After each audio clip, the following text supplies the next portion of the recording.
The entertainment industry has been making remakes for years, whether it be turning a book into a movie, or a movie into a book, or a comic into a movie, or putting a spin on a familiar concept and then updating it into its times, or just different adaptations of the same story. The concept of retelling a story is very familiar in the entertainment industry as a whole. Are you defending the concept of remakes? No, I'm not defending it. I'm just saying that we've been remaking stories for forever. I mean, even Disney took all of their classic movies from common folklore of different cultures. Coco is based off of stories of Dia de los Muertos from different families that they visited while they were trying to keep the movie authentic. Moana is also based off of Polynesian folklore. Well, that's different. I mean, whenever they make the same movie over and over again, like the stupid Moana remake or Snow White, I mean, they've lost all sense of creativity. Well, yeah, I can understand that stance, but at the end of the day, the entertainment industry is a business, and they'll do anything to get their money. Their main goal is to get you to watch the product that they make, but, I mean, yeah, they've been going about it all wrong recently, to be honest with you. Thank you. I mean, there was no need for those remakes. I mean, they should just make original movies for once. Okay, well, that's going a little far. Some remakes are iconic and add to the pre-existing story in a way that doesn't take away from the main storyline while also keeping it interesting for the viewers. I completely disagree with you. I mean, why retell a story whenever you can just make a new one? Okay, well, do you like West Side Story? I mean, yeah, well, who doesn't? That's a Romeo and Juliet adaptation. Well, that's completely different. I mean, it's a musical set in a different time period, and they changed a lot of it. It was inspired, not remade. It's a retelling of Romeo and Juliet. I mean, the plot's exactly the same, and if you disagree with me, then you can ask the Louisiana public school system why they make students compare the movie to the Shakespeare text in their high school English classes. There's also Gnomeo and Juliet, the Broadway musical. There's Romeo plus Juliet, which that's the one with Leonardo DiCaprio. We need to step away from Shakespeare. I mean, you're just proving that this trope is overdone. And how many of those that I just listed have you seen or heard of? Okay, what about Guillermo del Toro's Frankenstein? Or Hamnet? Wolfman? How about that How to Train Your Dragon remake? You saw all of those, right? You may be onto something. I did watch them when they came to streaming, but that doesn't mean that they were good or that they should have been made at all. Some remakes are just redundant or completely miss the point of the original story. Like that Snow White remake. Okay, well, yeah, the Snow White remake that came out in 2025 was a mess. There could have been less CGI, but I will say that those backgrounds the CGI artists made were incredible. I mean, look at that. That's beautiful. Okay, the Dwarfs were kind of bad. The CGI artist focus was just in the wrong direction, basically. The difference in quality between the dwarves, the animals, and the backgrounds, you get what I mean. See? You understand? Well, yes, but then you should also think about projects like Snow White and the Huntsman, Red Shoes and the Seven Dwarfs, Snow White with the red hair. All of those projects took the base from Snow White and then put their own spin on the story. But they completely missed the point of the original. I mean, they didn't need to hit the point of the original. That wasn't the goal of those projects. They were completely different stories from completely different studios that wanted to hook the audience with something that they were familiar with. If Snow White and the Huntsman were just called the Huntsman, would you have spent more than a second looking at it while you were scrolling on Netflix? They took something that everyone was familiar with, and then they made it different without claiming to be the same story. Look at every Barbie movie and the same argument stands. It's a temporary setback. It's a momentary loss. They aren't expected to tell the story exactly the same because it's not a remake from the studio that made the original. It's an adaptation. But when Disney makes a remake of their own movie, it's a different story completely. There are expectations that they have to meet and barriers that they have to cross that other studios wouldn't. So then what makes a good live-action remake, in your opinion?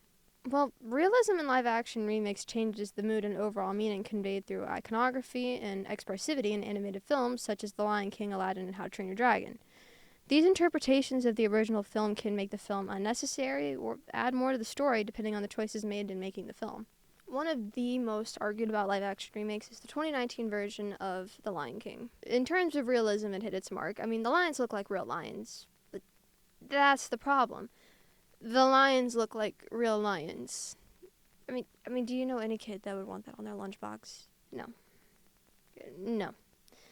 When it comes to animation and cartoons, the designs are usually pretty simple, and there's a reason for this. Iconography. Most people think that the word only applies to iconic things, such as the Jaws intro or Harry Potter scar, or just icons. But it also applies to things like Mickey Mouse's silhouette, or beloved characters, or simple illustrations that get imprinted on society. As Scott McCloud explained in his book, Understanding the Invisible Art of Comics, The more iconic the icon, the more relatable that it is. When you look at a photo or a realistic drawing of a face, you see it as a face of another. But when you enter the world of a cartoon, you see yourself. The cartoon is a vacuum into which our identity and awareness are pulled. An empty shell that we inhabit which enables us to travel into another realm. We don't just observe the cartoon, we become it. What the characters are matters a bit less, and what they say matters more. Basically, simpler faces, bigger feelings. You care less about what the characters look like, and more about what they're saying. Animation isn't just how a story looks, it's how it communicates, and when you change the medium, you're changing the language as well. For reference, which of these clips makes you feel more joy? I'm gonna be a mighty king, so enemies beware.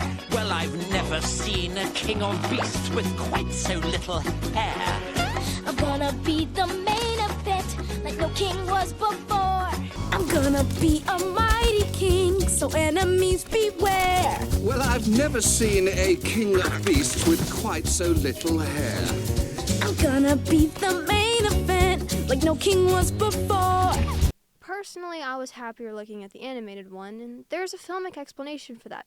There's just so much more that you can do with animation. For example, this clip. Everybody look left, everybody look right. Everywhere you look, I'm standing spotlight. Not yet! I mean, look at this color, and the joy on their faces, and the annoyance on Zazu. I mean, you just can't do that with live action.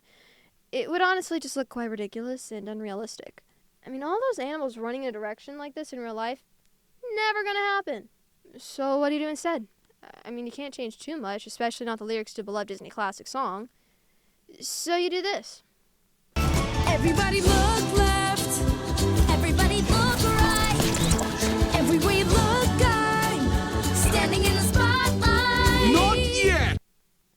I mean, it's just lions moving their mouths and running in a direction with some... Hold on, I gotta Google this.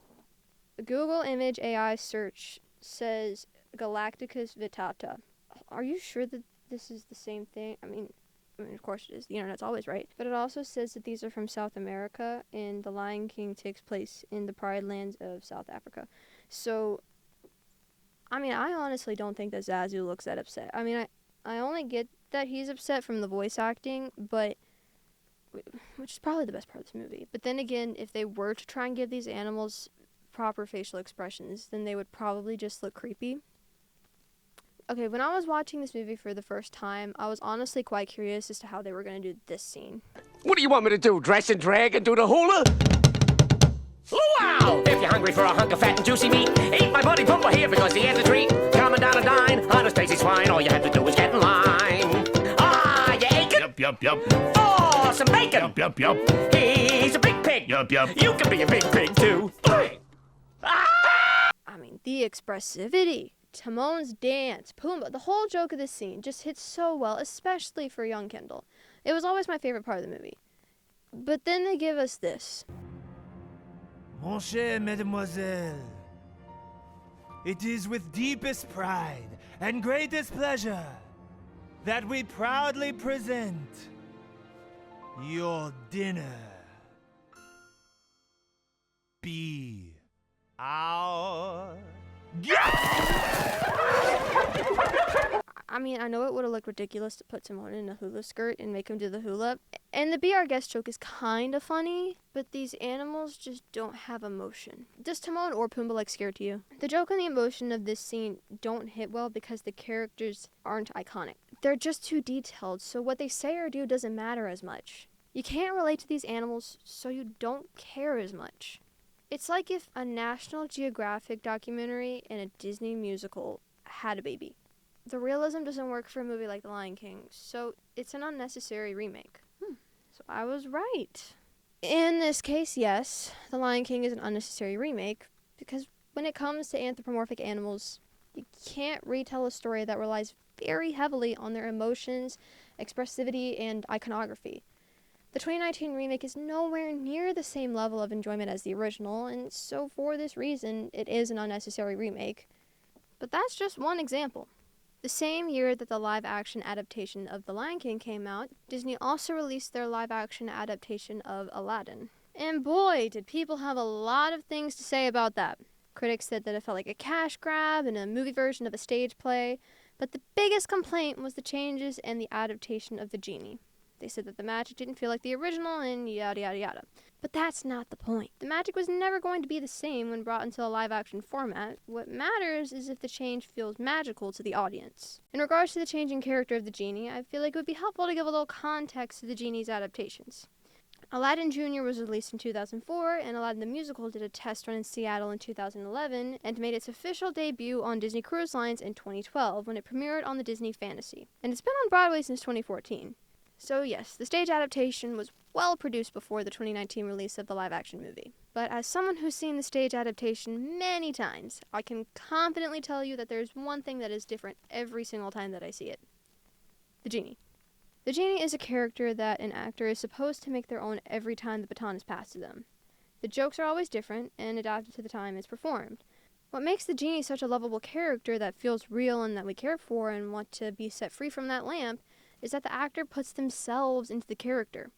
This makes the genie extremely hard to play, and they don't get that much background for this character because they're supposed to fill it with their own jokes and characterization. So yes, Will Smith's version of the genie is different from Robin Williams, but did you care about him any less? The spirit of the genie was very present in both versions, but it was different in the sense that Will Smith was just more present in the world of the 2010s. This does make it less timeless, but Robin Williams and every other actor that's played the genie did the exact same thing. This is best displayed in the classic song Friend Like Me. Life is your restaurant and I'm your melody. come on, whisper what it is you want. You ain't never had a friend like me. Life is your restaurant, and I'm your maitre d'. Come whisper to me whatever it is you want. You ain't never had a friend like me. In both clips, the spirit of the genie and the actor playing him are there. And the magic's there as well. In Aladdin, you can get away with way more ridiculousness because the genie's magical. Unlike in The Lion King, a lot of the jokes and expressivity are still present. Tonight I have to say, poof. Can I help you? What would you like? Welcome to the lab. May I take your order, please? Freedom. Another thing that they changed, though, was adding Dahlia to the cast. See, that's such a big change. I mean, adding a character ruins the original feel and dynamic of the movie. I mean, Jasmine's not supposed to have friends. She's supposed to be alone. And the genie never had a love interest in the original film. Hold on. I honestly don't think that adding Dahlia to the cast was a bad decision. I mean, it changed the character arcs of many characters. In a good way or a bad way. I mean, the arcs stayed relatively the same, and the addition of Dahlia added to their character depth.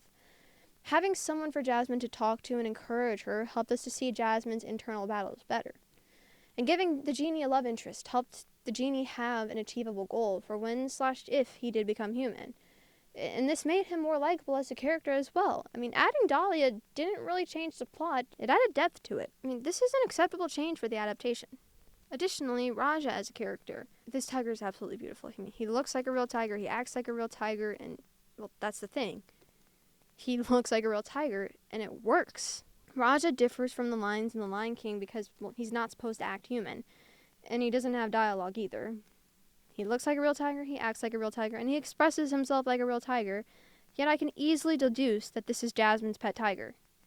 I mean, and as for Abu, the same argument can be made. Of course, he's more expressive in the original, but he's still present and still as important as a character in the plot of the 2019 version. And he is still the most expressive live-action animal that I've seen so far. I mean, look at him. Isn't he such a cute, non-anthropomorphic, realistic monkey? When the animals aren't main characters, their lack of expressivity can easily be made up for by the actors. But taking them out would just ruin one of the things that made the original so great. And that's why everyone hated the live-action adaptation of Mulan so much. But that's in a whole other can of worms. The way that they went about Raj and Abu would have made or broke this movie. And they did a good job of keeping them realistic, but also making sure that they were relevant and as expressive as they could be without making them terrifying. Sure, this movie isn't a shot-for-shot remake, but in the case of Aladdin, it didn't really need to be. The effects and the feelings of the movie were different, but the changes they made didn't change the story. It added depth to the characters and the story, making us care more about them.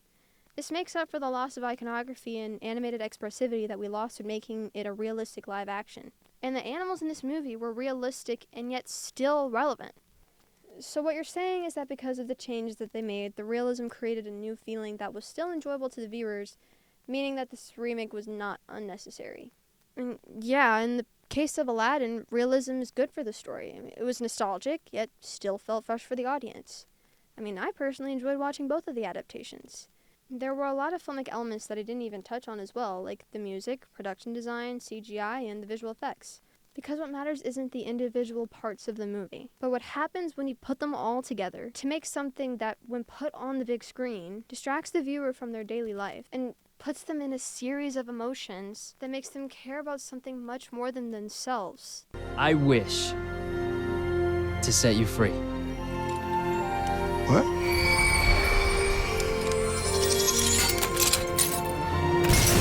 Whoa, what? Oh!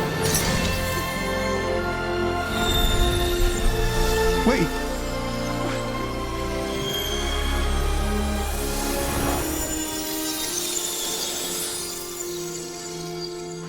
Am I? Okay, fine. Aladdin is a good example, but it still wouldn't hurt for Disney to make something original for once. They do make original things, it's just that when they release, everyone waits for them to come to streaming.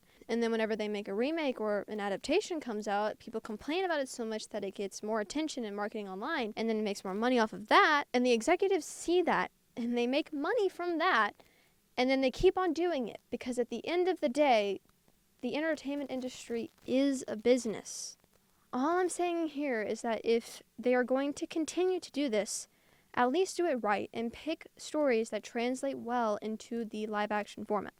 Are you saying that it's the audience's fault that the executives keep on making these decisions? Because they're the ones making the decisions. We don't decide nothing. No, I am not saying that. I am saying that executives make decisions based off of what they think is best for their company in response to what we, as an audience, respond best to monetarily. While the film itself is a piece of art made with passion for the most part, it is made possible by the decisions that the executives make. Those creatives have jobs because executives decided that they do.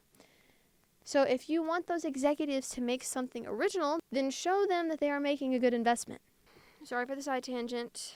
Now, it would not be fair to only talk about Disney, so let's take a look at another studio that decided to go about live-action remakes in a completely different direction. How to Train Your Dragon 2025 made $636 million globally, which is more than both the first and second animated movie's lifetime gross. And it's only been out for less than a year as of the release of this video. Talk about a good investment, wow.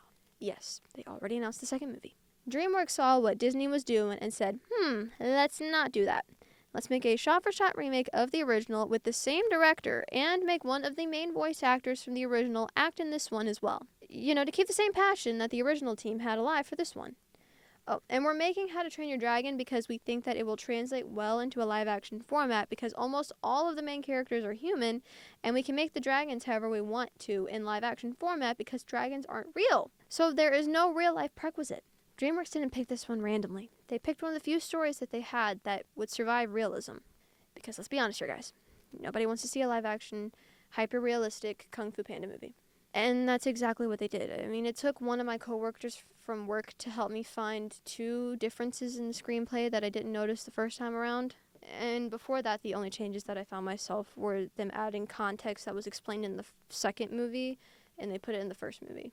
I mean, these movies are the best way to compare the difference between the feeling of a live-action movie and a animated one. Making a shot-for-shot remake changes the question from what changed to how does it feel different in a live-action format.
Feels different, doesn't it? But it's the same scene.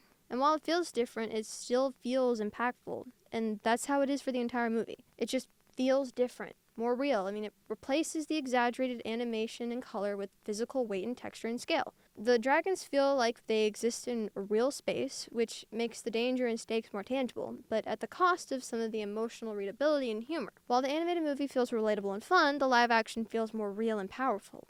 Not to say that there isn't some overlap, because the entire movie is overlap. I mean, that's just the top 2 descriptors that I felt after watching each of them. I mean, one thing, though, that didn't really translate that well was some of the jokes. Yeah.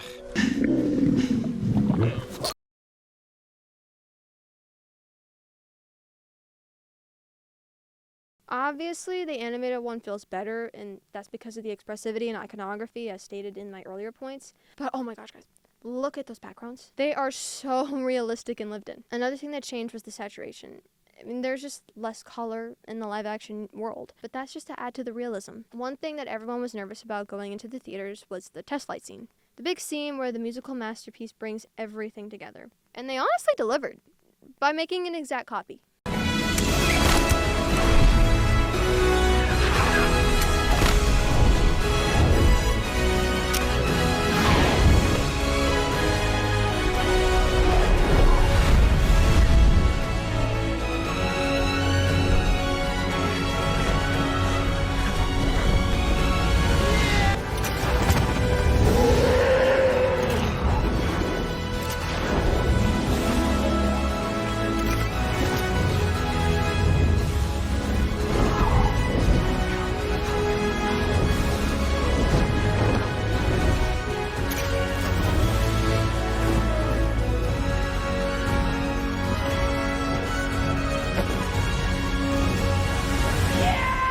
I'm not going to go into detail as to how beautiful this musical piece is, but I'm so glad that they just remastered it and they didn't change the song.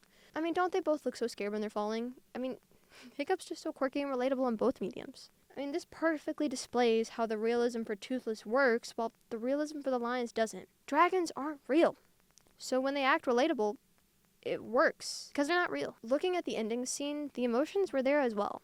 Hiccup! Son! Hiccup!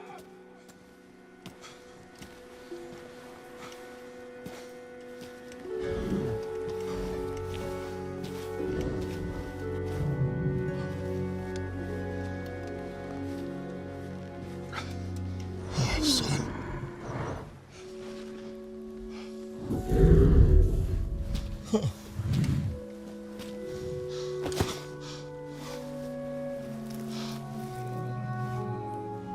I'm so sorry.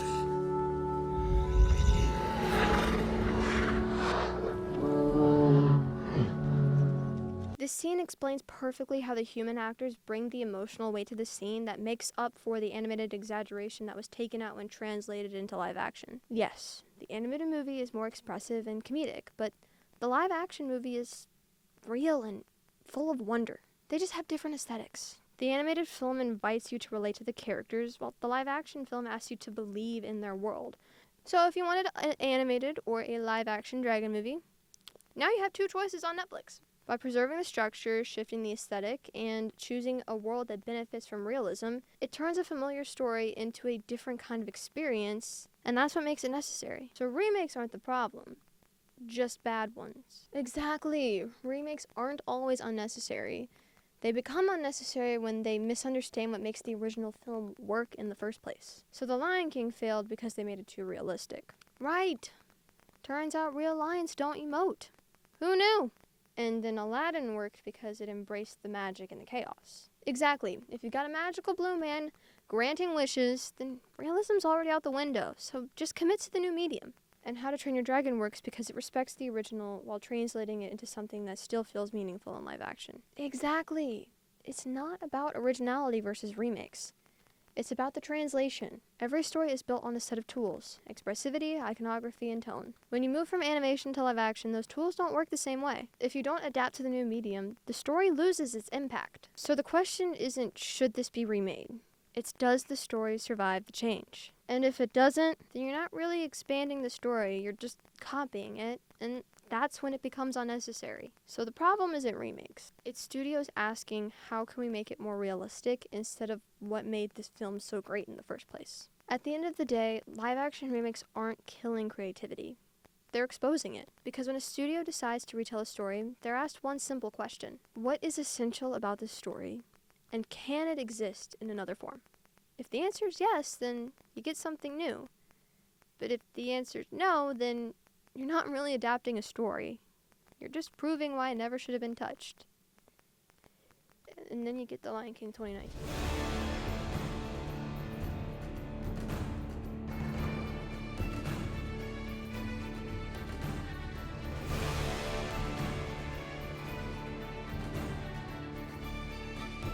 I am going way over what is expected of me. Okay. I should have memorized this. Oh my gosh! This is a mouthful! Ah! I'm not meant for the camera, I'm meant to be behind it. How do people do this for a living? Alrighty, let's do this again. I'm stupid. No, I'm not stupid. Nobody's stupid. To the Shakespeare. Words! Come on, Kendall, you got this. I believe in you.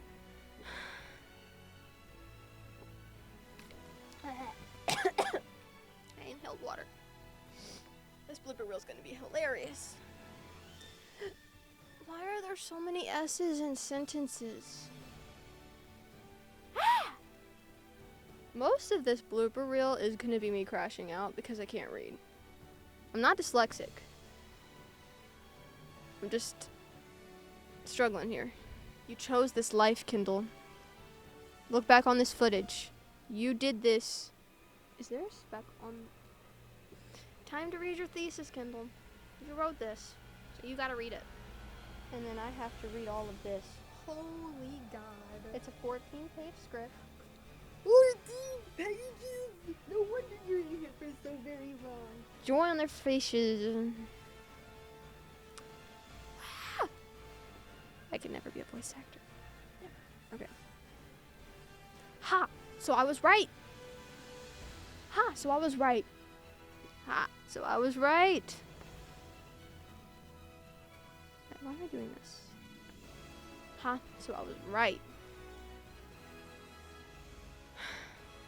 And that's a wrap on live action video essay by Kendall Duncan. We have a total of 2 hours and 1 minute on Adobe Audition of me talking into this microphone.